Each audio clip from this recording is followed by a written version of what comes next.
Welcome to this monthly conversation with Konstantin, who is one of the most respected voices on YouTube about what is happening inside Russia.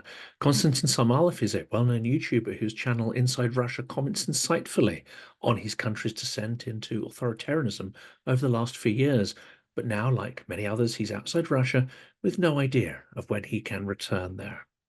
Welcome to Silicon Curtain. Please like and subscribe and add a comment to this video. It really does help new people to discover the fantastic guests that appear on the channel. Please do also check out Patreon or Buy Me a Coffee if you value the materials we produce. It's absolutely critical to help continue this kind of work, to help continue support for Ukraine. Please also do check out the validated Ukrainian charities that appear in the description of this video. And if you're interested in becoming a subscriber to the channel, we're now producing exclusive content for subscribers. This includes transcriptions and translations of some of the best Russian language journalism produced by Ukrainians and produced by Russian journalists in exile. Well, Konstantin, it's absolute delight to have you back on the channel. And this is a bit of a popcorn week. I think yes, just before we hit record, you said it's going to be likely a popcorn year.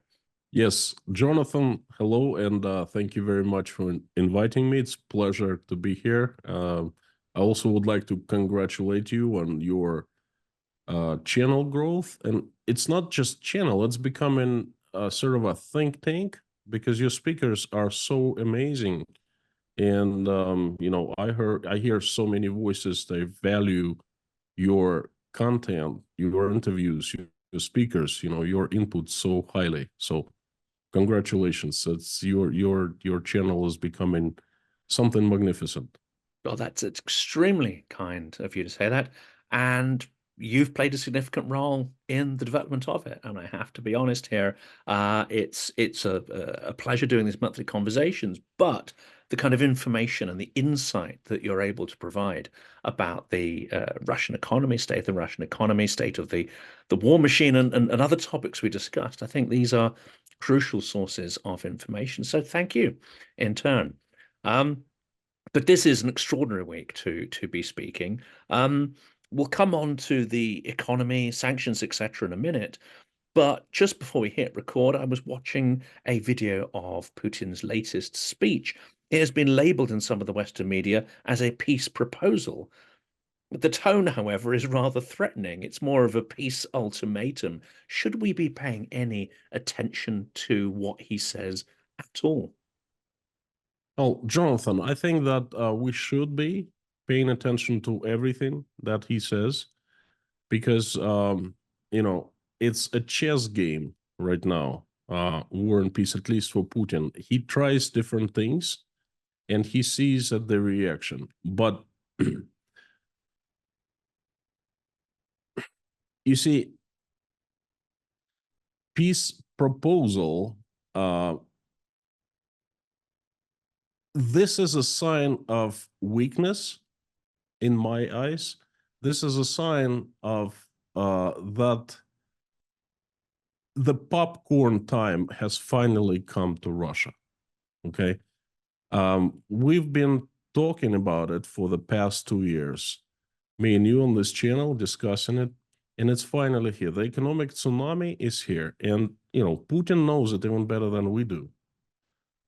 He's in possession of all information, and he desperately needs a way out. He's looking for a way out. Obviously, he did most likely, he didn't really expect this proposal to be taken by Ukraine, by the West, but it's a game for him. He tries different things. He probes things, so to speak. Okay. And yes, we do have to take it seriously. Kind of gives us where the wind is blowing out of Russia. And this, what has just happened, shows me that he's kind of becoming desperate. It's interesting, isn't it, when you consider the so-called Russian elite.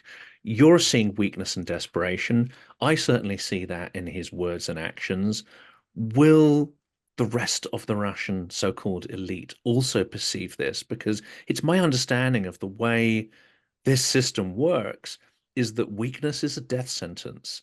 Weakness is the point where you're no longer useful to the systema, and your defeat is usually not far off.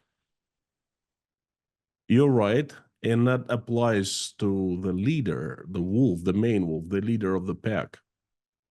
And to him, showing the signs of weakness is, it's like a death threat, basically. Um,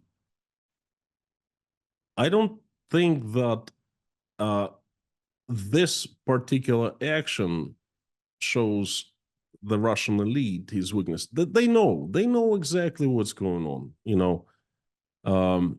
Look, St. Petersburg Economic Forum. This is the first time when many Russian officials, many of the elites, so-called elites, didn't attend. Okay, some officials, for example, the first deputy prime minister was openly negative about the future of Russia.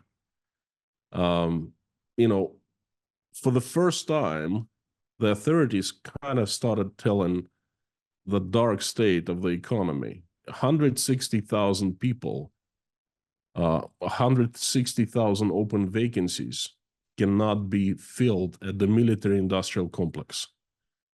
And then in 2025, 240,000 vacancies are expected not to be filled because there's simply not enough workers, okay?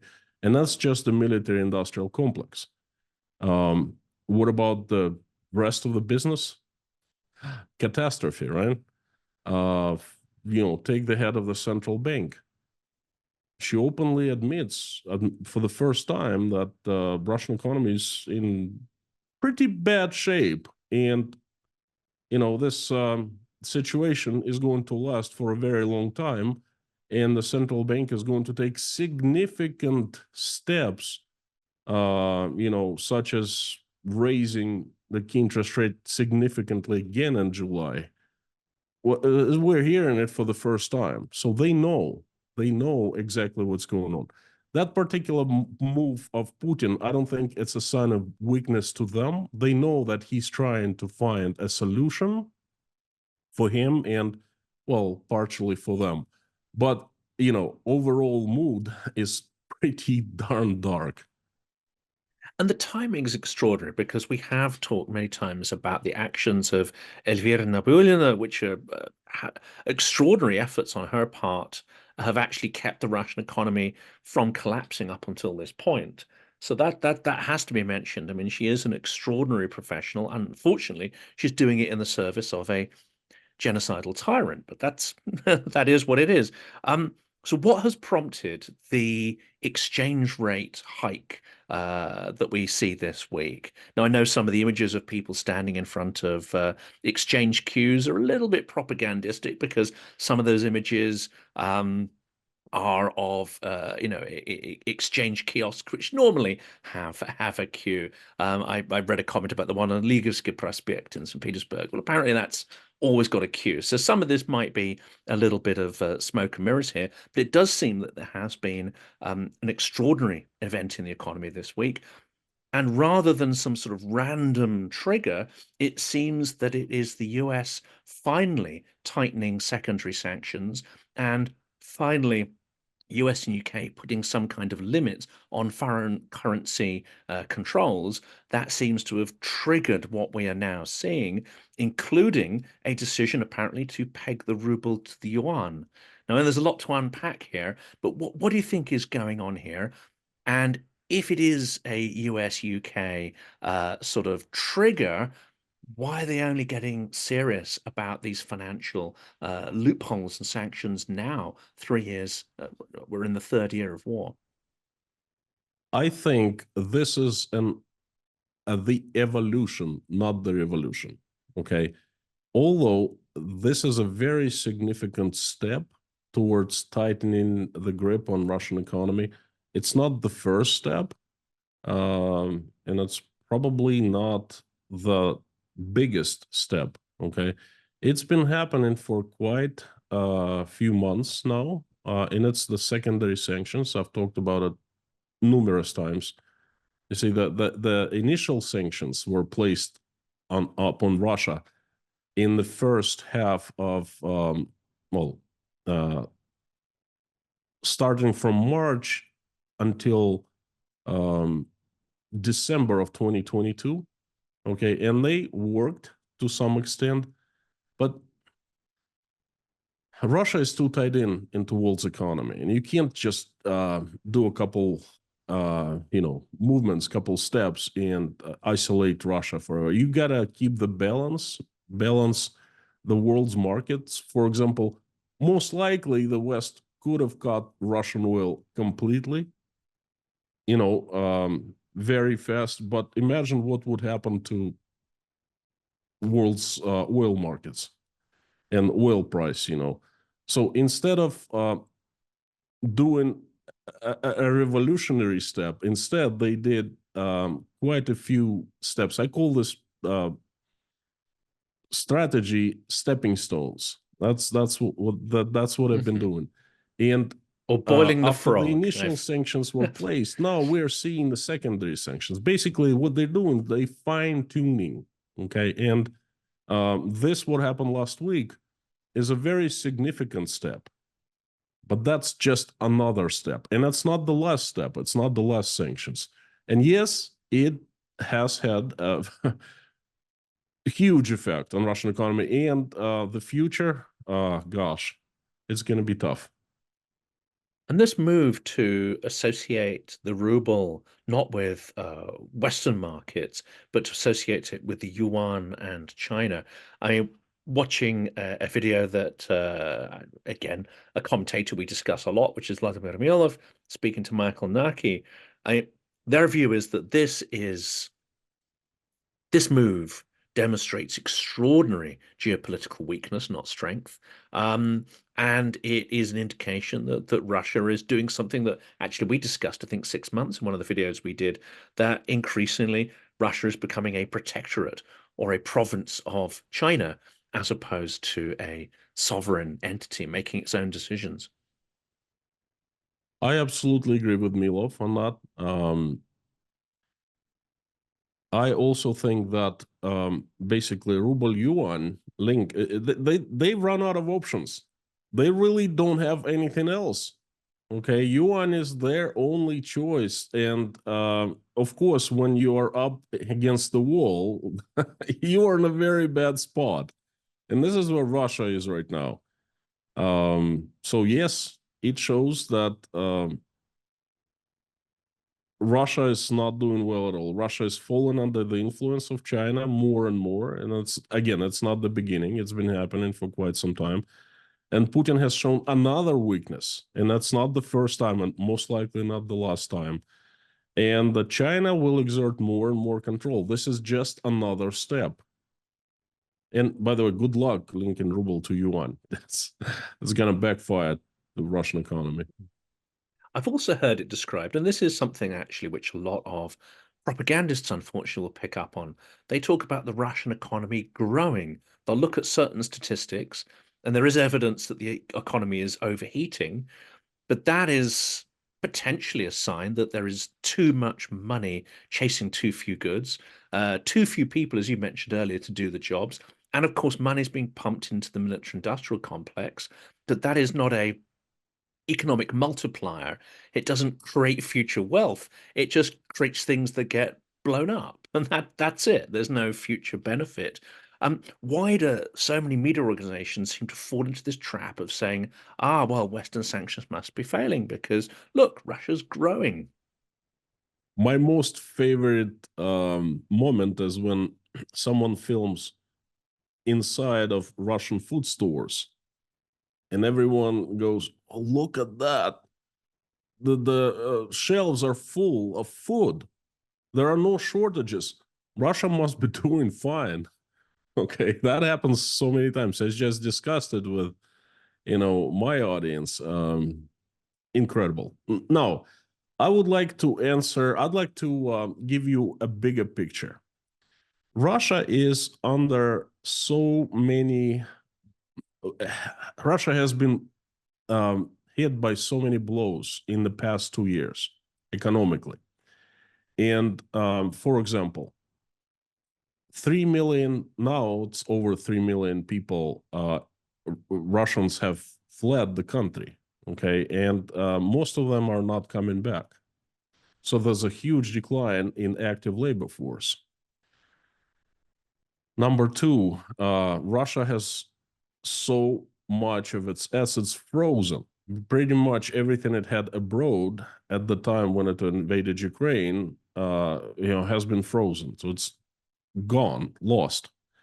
Number three, Russia has lost so much of revenues. It does not sell natural gas nearly in volumes it used to sell before. Same goes about oil. Russian oil is under sanctions. Russian financial system has been isolated. It's number five. Russia doesn't have access to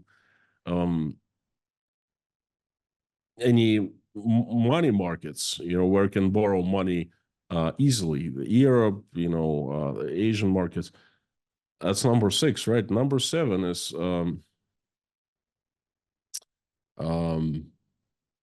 the expenses.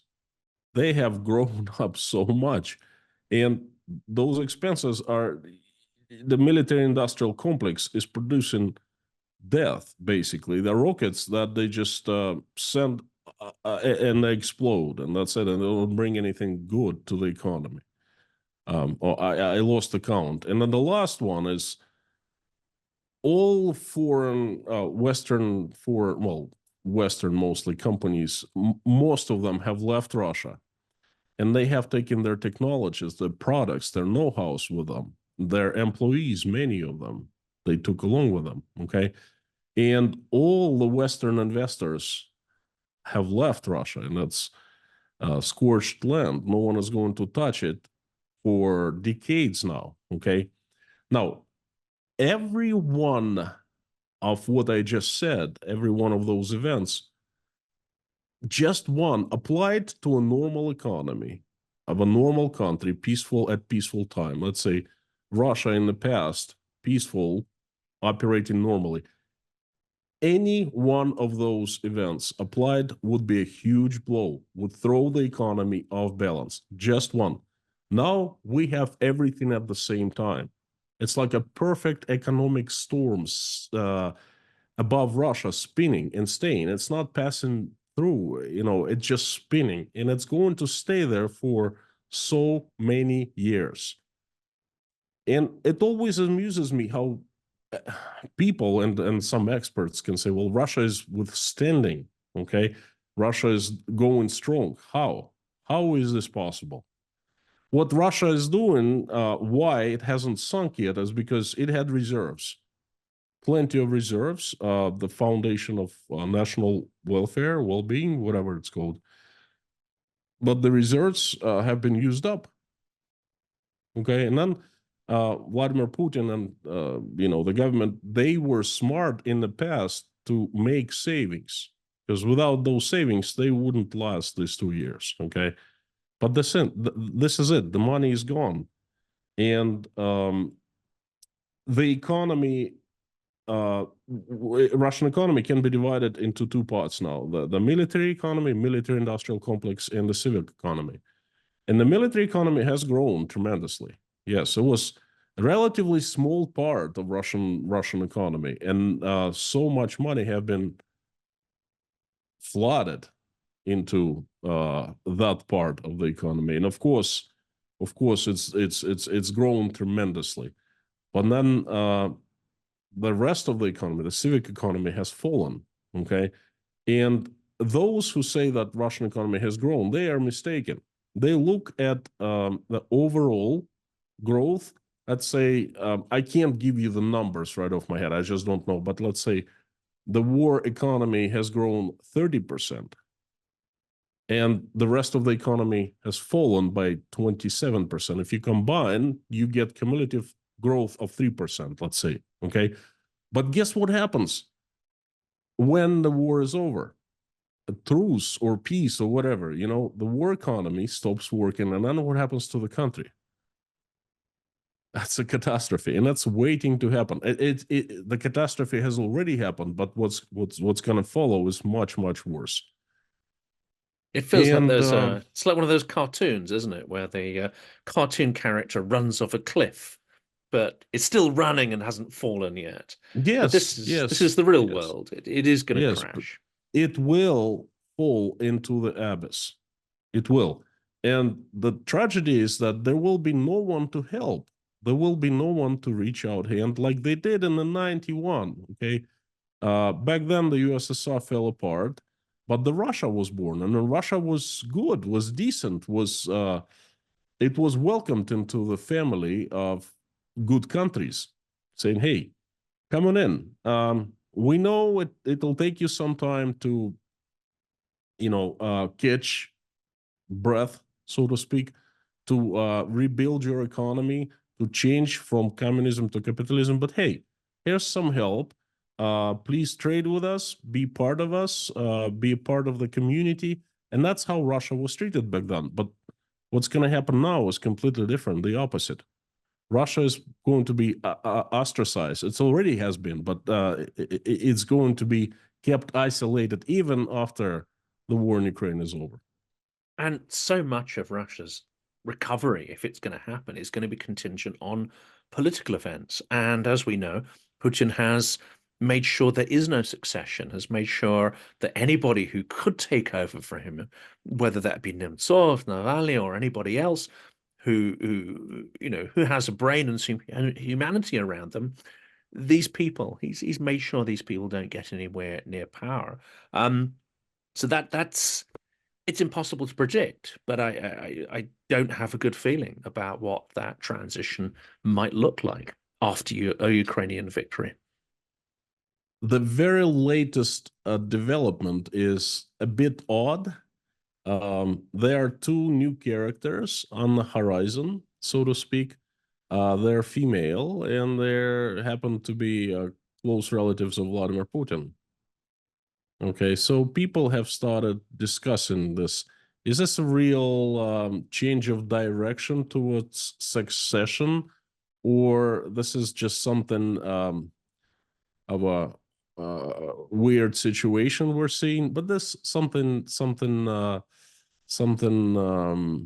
to think about. And you're absolutely right. It's a known fact.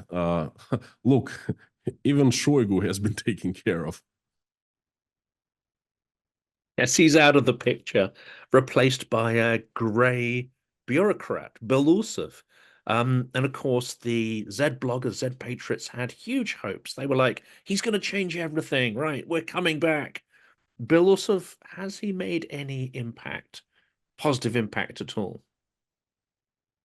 Belousov was placed into the position of the Minister of Defense not to make impact, in my humble opinion. Okay, he plays a certain role.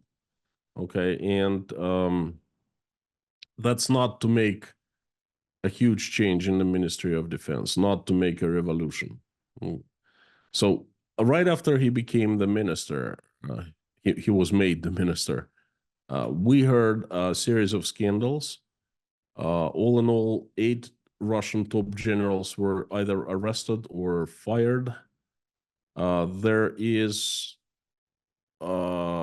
are a couple more scandals being developed right now. The latest is that Deputy Minister of Defense Alexei Krivoruchka, the rumors have it, he is either going to be fired or asked to resign, or perhaps they will go even further and he will join Popov. We don't know. We will see. So this is still any power struggle like that, any power fight is a very dynamic event, and it can go any way, and it depends on what parties will do at a certain time. So it's still under development. Very interesting guy, Alexei Krivoruchka. He became the Deputy Minister of Defense, I believe, in 2018. He has 3 daughters, and 2 of them were born in the United States of America and Florida. They're U.S. citizens, awarded citizenship by birth, by the right of birth. And also in 2011, he opened an LLC in Miami, Florida, and it's called 5256 Fisher Island Drive. Okay. It's kind of odd, don't you think, that a Russian deputy minister of defense does things like that? In any normal country, that'd be a big no-no, but not in Russia. So there's a scandal, not even a scandal, but there's some crisis in the making right now with him. And then another general submitted resignation, and there are different rumors. We will see what happens to her. That's Irina Kapkova. There's a big corruption scandal involving her right now. But an interesting observation is that they're not public. Those first generals went with a big bang. They were very public. Now, you really have to know where to look to get information about this generals. Okay, so that's a little shift. Perhaps Putin decided, hey, that's enough. Okay, doing that in a public way. Okay, so that's definitely a political struggle. So this is what the latest news from the Ministry of Defense. Nothing else has been done by Belousov, and I'm not even sure that he is a part of this two scandals. Okay, I think he's just a by-watcher. Okay, because that's different players other than him are involved. So him personally, nothing has been done whatsoever. And I would like to ask those who expect, what do you expect from him? He would step in and overhaul war economy, will force military industrial complex to work faster and, sell for less rockets and ammo. That's not going to happen, obviously. The military industrial complex sent a message in form of the top guy Chemizov right after Belousov was made the Minister of Defense, and everyone started getting excited, saying, oh, he's going to fix the war economy now and so forth. Chemizov made a public interview, which he usually doesn't, was clearly a message to everyone saying, hey, you know what? We're not making enough. We need more money because we are at the verge of losing profits and going into red. So what we're going to do is we're going to raise our prices. And that's it.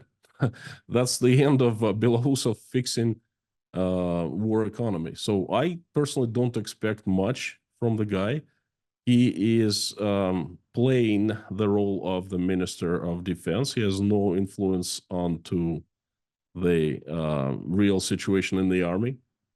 And he can't influence the military-industrial complex because there are players there who are much stronger and bigger than Belousov, period. And of course, if Putin can't exercise any real reform or control of the military-industrial complex or the economy, which of course we know he can't, that's not the system he's built, that's not how that power vertical functions, then the only other tool in his armory is repression and threat. And one of the other rumors that's swirling around is that VPNs are finally going to be banned.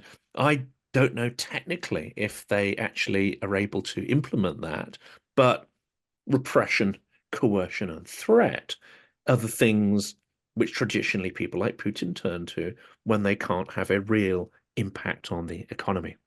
Jonathan, let me answer this. Classic Coca-Cola, it tastes the same all over the world. And it tasted the same in Russia as, for example, if you bought it in Russia, as if you bought it in London or New York or anywhere else. They were plants, bottling plants that were bottling Coca-Cola. And Coca-Cola left Russia, and the assets were sold to a local Russian company.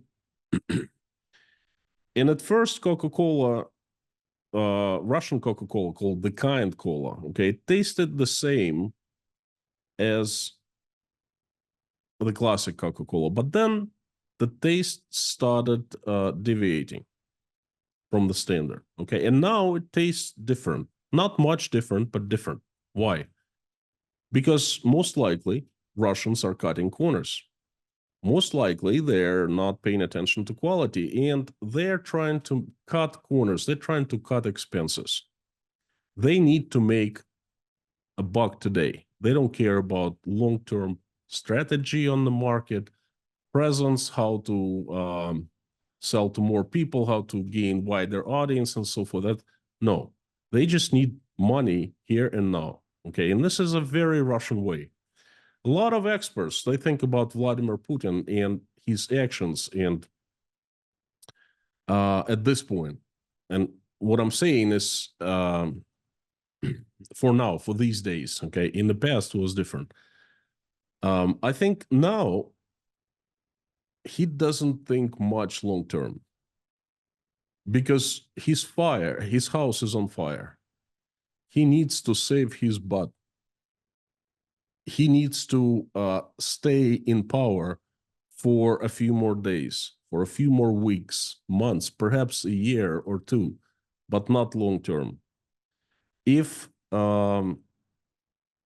he was thinking long term, then he would have placed Belousov as a minister of defense after the war would be over, okay?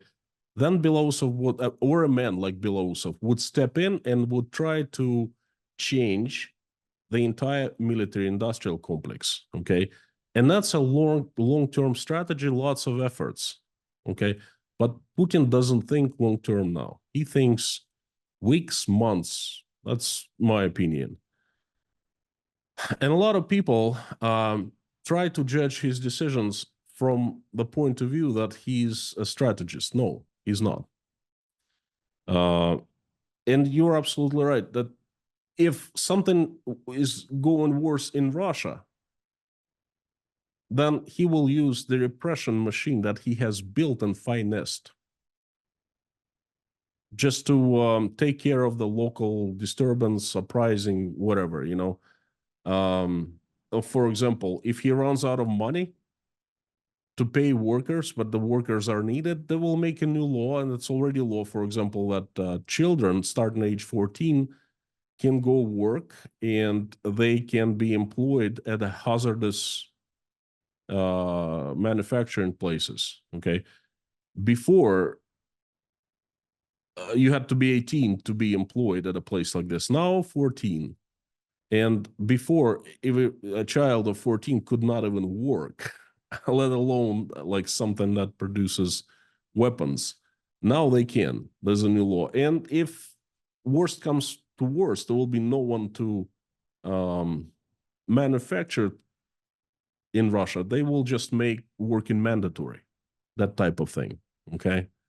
They run out of money. What they're doing right now, they're raising taxes.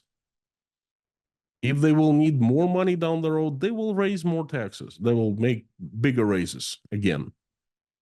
And that's his strategy. It's not long term. It's a strategy to survive now and to hang on to power for as long as possible. And it seems the weakness and the damage that is causing is accelerating. At least I'm getting that impression that it is. It could have happened sooner. I think you and I would have hoped that it would happen sooner, but it does seem to be happening now. And if he's only thinking in terms of weeks, months, well, that means the next couple of weeks and months are going to be absolutely fascinating. And I think we should have the monster bucket of popcorn on standby. You know, I was thinking how to describe what is going on in Russia right now. The best description so far is Vladimir Putin is borrowing from Russia's future. Well, perhaps stealing from Russia's future. He's hanging on to power now, but the future of Russia, for not just for a short time, but for decades, is going to be, well, it already is devastated. And to be honest with you, I'm scared thinking of how Russians will be living in the decades to come. But you know what? That's the price they'll be paying. It is tragic, and it will be tragic for many millions of people when those financial realities hit. And at the same time as those realities hit, it's likely that they'll be hit by an informational reality as well. Those who have put their head in the sand, pretend this isn't happening, pretended that what they're seeing or what they suspect is happening is a lie, this will hit hard on so many different levels. And I think it's right that it should do. I mean, at some point, the reality of the pain and trauma will have to be communicated to people in the same way that the Germans were forced to accept that, those who were led around the camps after liberation. That's the two parallels I always make. I put the parallels together, that Germany and then in the past and Russia in the future. Russia will have to find its own way, and I hope it will become peaceful. It will become civil. It will change. Who knows what the future holds, but it's going to be a very, very long and windy road, a very difficult way. It absolutely is. It absolutely is. And I hope that there are peaceful-minded people who are able to take power at some point, and I think the West will cooperate with those, not with Patrushev and people like that, of course. So we can only hope that the right kind of people, float to the surface or return indeed to Russia, because most of the people who really understand what's going on and have some empathy in this situation, as you pointed out, most of them have left the country. And those who remain in the country who understand what's happening, well, they are almost certainly suffering from depression and all sorts of other things as well. I agree. That's to me, it's obvious, and it's gonna get worse to those who have decided to stay for certain reasons. It's gonna get worse. Well, Konstantin, I'm glad you're here to help us navigate this sort of minefield and to be the voice of reason. And I would say also strong sense of morality as well. I think it's so important there are voices like yours, and I'm so glad you can share that on the channel and with the audience. Thank you. Jonathan, thank you so very much. It's an honor to be here. I wish you good luck and have more good guests. I watch them and I learned so much from them. Thank you.